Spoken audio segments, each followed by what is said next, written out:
자, 이제 제5과목 건설 재료학에 대해서 학습하도록 하죠. 그래서 우리가 건설안전 기사나 산업기사에서 제일 어렵다고 하는 것이 바로 이 건설 재료학이에요. 근데 그래서 이 건설 재료학에서 의외로 우리 과락이 되는 우리 건축학을 전공한 건축학 출신들도 이 과목에서 과락이 되는 수도 있어요. 근데 우리가 기본적인 사항만 잘 알면은 이것도 충분히 7점 이상 맞출 수가 있다.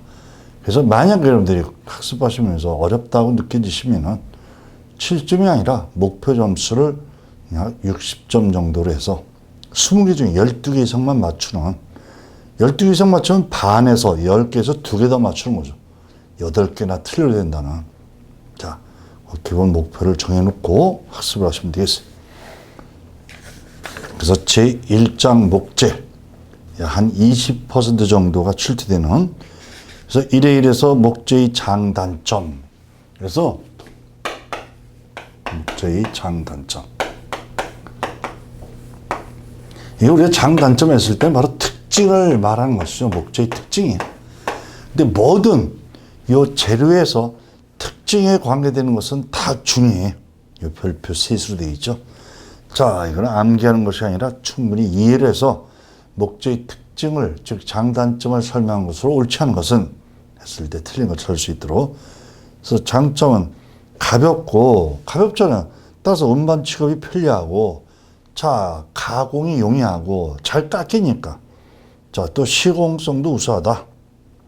그래서 보수 유지, 보수를 고치고, 자, 그 유지하는 이 경직성이 크다.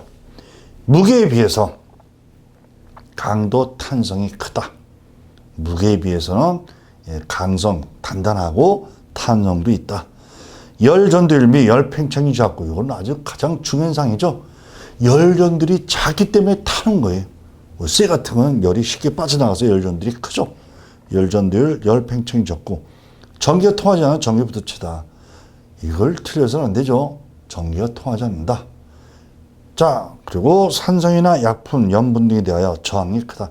즉, 화학 저항성이 크다. 자, 근데 단점은 재료 강도의 균일성이 없고, 재료 강도의 균일성이 없어요.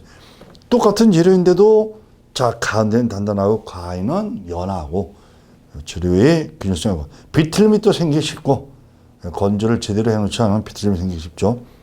착가점이나 내성력도 아주 중요한, 불에 약하다. 흡수성이 크면, 여기 우리가 흡수성이 크다는 것은 흡수성이 크다는 내부에 기공이 많은 거예요. 내부에 기공. 공기구멍. 내부에 기공이 많기 때문에 그 물을 흡수하는 성질이에요. 내부에 틈이 없으면 물을 흡수할 수가 없죠. 그래서 자, 흡수성이 크고 따라서 배양되기 쉽고 또한 부식되기도 쉽다. 자, 목재 취급 단위에서 여기 시험에 나왔던 적은 있어요. 근데 자주 나오는 건 아니죠. 잔치는 3.03cm고 한자는 30.3제, 30.3cm. 한자는 열치고, 다 한제는 그 일체 곱하기 12자. 그래서 12자는 10치죠. 그죠? 그래서 자, 우리 1세제곱미터는 300제, 제라는 단위. 그래서 한 제는 자, 1 나누기 300 하니까 0.00324 세제곱미터. 한 섬은 83.3제. 그리고 보드피트, BF 보드피트. 1 보드피트는 자, 1인치 곱하기 12인치 곱하기 자, 길이 1피트 12인치. 그래서 144 세제곱인치, 입방인치. 자, 이제 1회 3에서 목재의 조직에서는 연륜, 나이테. 우리가 봄, 여름에는 성장을 하죠. 가을, 겨울에는 성장을 하지 않고 굳어. 그리고 또 그 이제 봄에서. 그래서 그 성장할 때 그 나타나는 그 태들이 그게 나이테죠. 그래서 그 나이테를 보면 여기 몇 년생인지를 알 수 있는. 그래서 연륜, 수목, 횡단면 횡단면을 잘랐을 때 춘제부와 추제부. 자, 그들의 연속해 나타나는 동시원형의 조직. 자, 1년 동안의 성장에 형성된 층을 말한다. 자, 우리 변제와 심제. 요 변제와 심제 아주 그것도 시험에 잘 나와요. 우리 변제했을 때 목자가 이와 같이 있었을 때 뭐 위에 거는 굳이 그릴 필요가 없죠.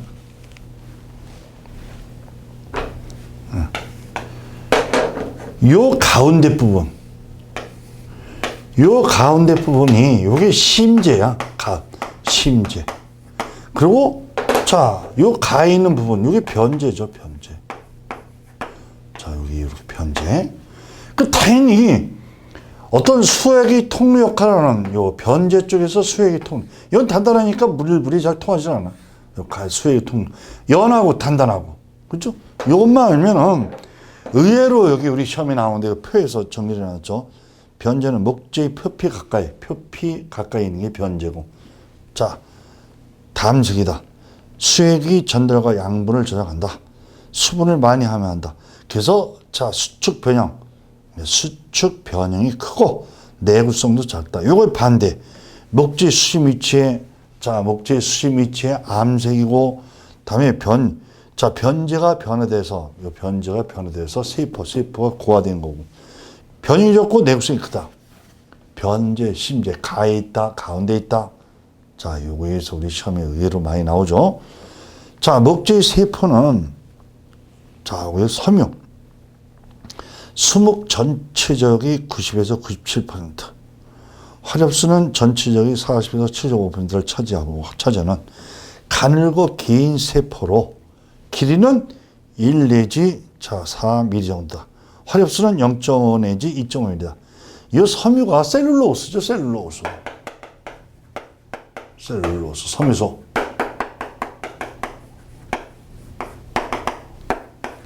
섬유소라고 하죠.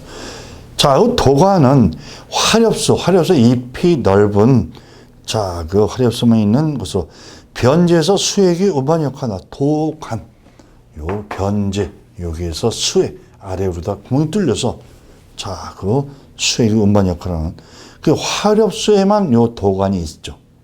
침엽수는 단단해서 요 도관이 없어.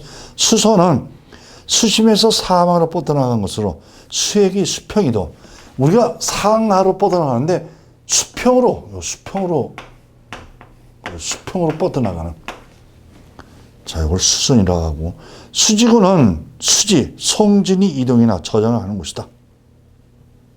자, 요 용어의 의미를 간단하게 꼭 알아두시고요. 자, 이래서의 비중이라는 것은, 우리가 비중했을 때, 비중은 원래는 용적당 중량을 비중이라 해요. 원래 밀도죠, 밀도와 밀도를 비교한 값으로. 그래서 용적당 중량. 그 비중이 크다고 하는 것은, 비중이 크다는 것은, 용적은 분모니까 항상 1이죠, 1. 자, 1. 만약에 10kg, 자, 세제곱미터 하면 1세제곱미터의 무게가, 1세제곱미터 용적, 1세제곱미터 용적의 무게가 10kg이래. 그러니까 비중이 크다고 하는 것은 무게가 큰 거예요. 무게가 큰 거를 나타내죠. 그래서, 자, 목재의 비중은 단위 용당 중량을 나타낸다. 기건 비중, 공기 중에서 건조한 비중이고, 절대 건조한 비중은 절건 비중에서 100도씨 이상으로, 자, 온도를 가해서 그 목재 내부에 수분이 하나도 없는, 이걸 절건 비중이라 해요. 진 비중은 실제 비중이죠. 자, 우리 공률과 비중과의 관계性. 요 식도 우리 시험에 계산문제로 나올 수도 있어요. 나왔던 적은 있고 자주 나오진 않지만. 그래서 V는, 자, 1-1.54분의 R. 거기로 1.54가 여기 진 비중이고 목재의 실제 비중이죠. 다음에 그 R은 절건 비중이죠. 그러면 그 V라고 하는 것은 진 비중에 대한 진 비중 빼기 실제 비중, 절건 비중. 그 R이 절건 비중, 절건 비중. 요 절건 비중, 요 속에는 물기가 하나도 없어요. 이제 진 비중 실제. 그래서 요걸 기호로도 나타내니까, 자, 진 비중분의 자, 요 진비중 마이너스 요 절근 비중 R이라고 하면 이렇게 되죠. 요 진비중이 똑같으니까 1 마이너스 자, 진비중분의 자, R 곱하기 100. 요 식이 나오죠. 자, 목재의 함수율. 그럼 목재는 사실 요 함수율이 아주 중요해. 물을 얼마나 품고 있느냐를 따라서 벌채 직후에, 벌채 직후, 나무를 벌채했을 때, 잘랐을 때, 바로 그 직후에 심재는 가운데는 물의 양이 적죠. 40에서 100%예요.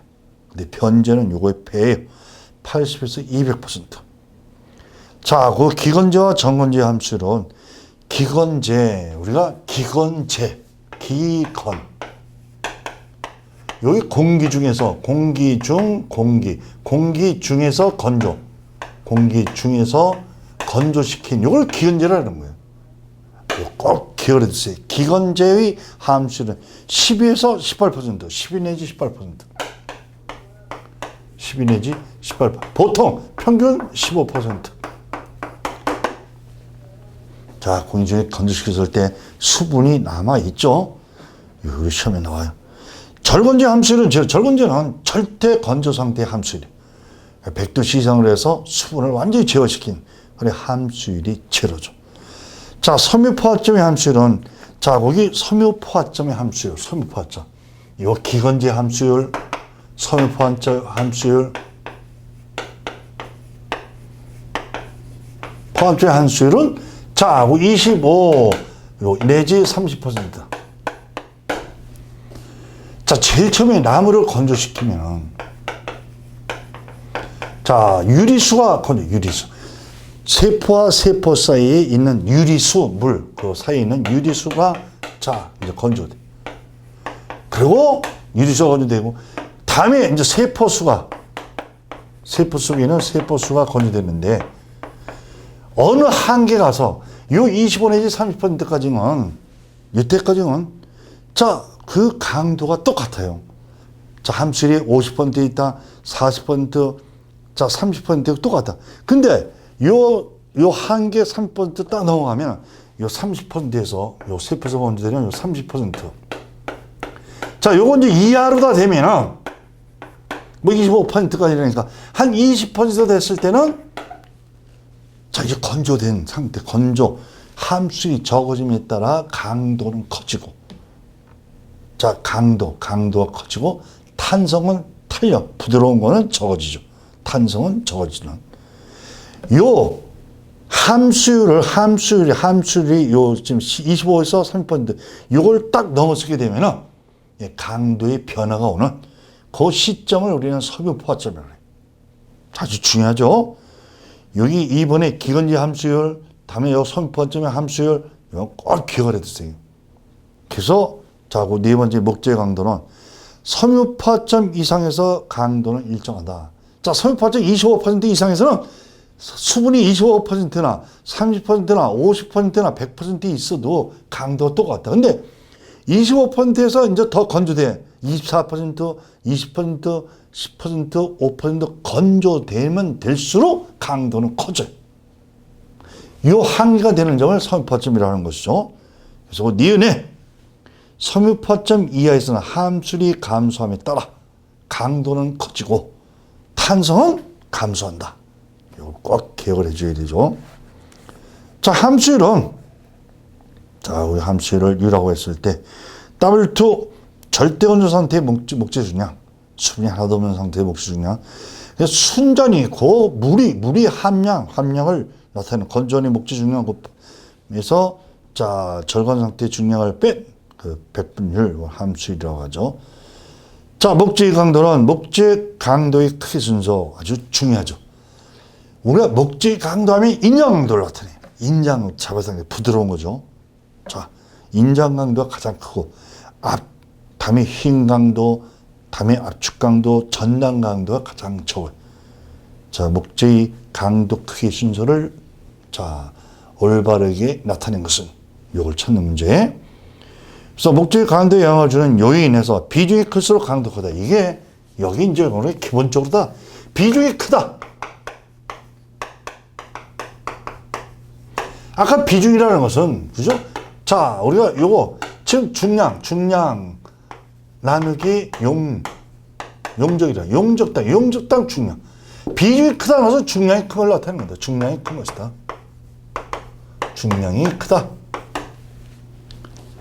그 비중이 커서는 중량이 큰 것을 나타낸다. 틈이 없다는 것을.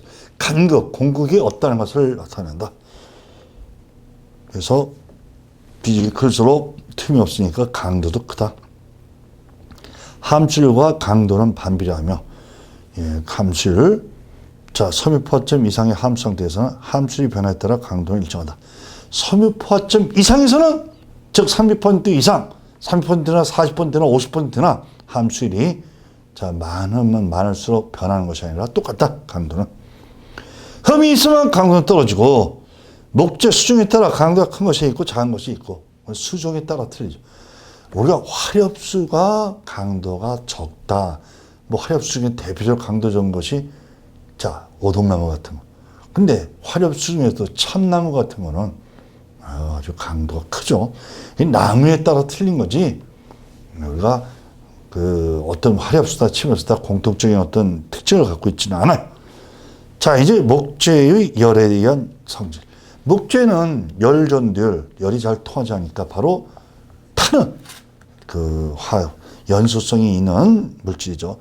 그래서 목재는 열 전도율, 열 팽창률은 극히 낮고 내화성, 화재에 견디는 것도 아주 낮다.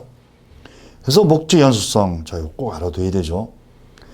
우리가 각 재료의 성질에 관계되는 것이 우리 시험에 중요하게 나와요.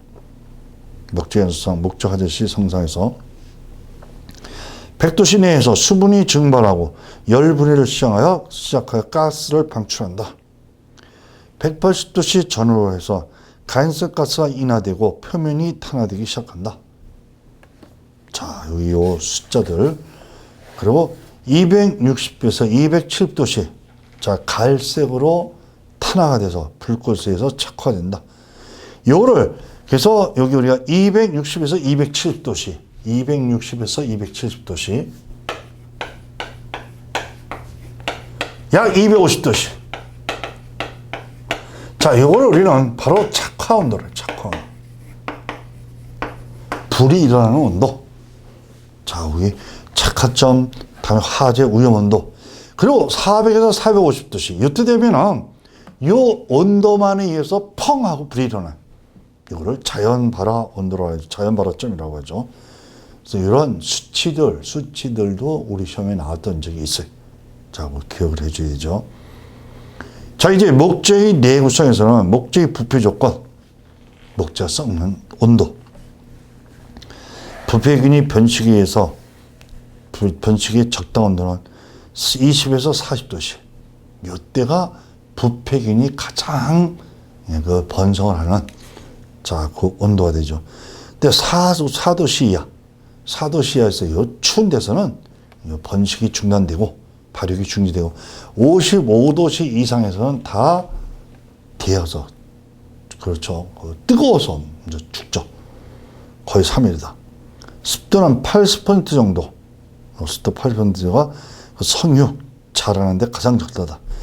자, 이 습도가 15도씨, 15% 이하. 요 수분 함량이 적으면 아주 건조하면은, 요 목재 부패균은 또 번식이 중단된다. 자, 공기 수증에 완전히 침투시킨 목재는 공기 노출되지 않기 때문에 쉽게 부패되지 않는다. 그래서 우리가 목재, 그리고 나무 말뚝을 상수면 물 이하로다, 물 깊이 이하로다 박는 이유는 실제 우리 건설 시공학조의 시험에 나오죠. 자, 상수면 이하로 박는 이유는 부패 방지죠. 부패 방지. 자, CO2량은 대다수의 균은 CO2량이 80% 이상이 되면 발육을 중요한다. 요 탄산가스, 요건 뭐 탄산가스, 요건 우리 탄산가스, 우리 식물은 요 탄산가스, 탄소 정화하잖아. 탄소를 요 탄산가스를 흡입하고 산소를 배출하는 탄소 동화하자.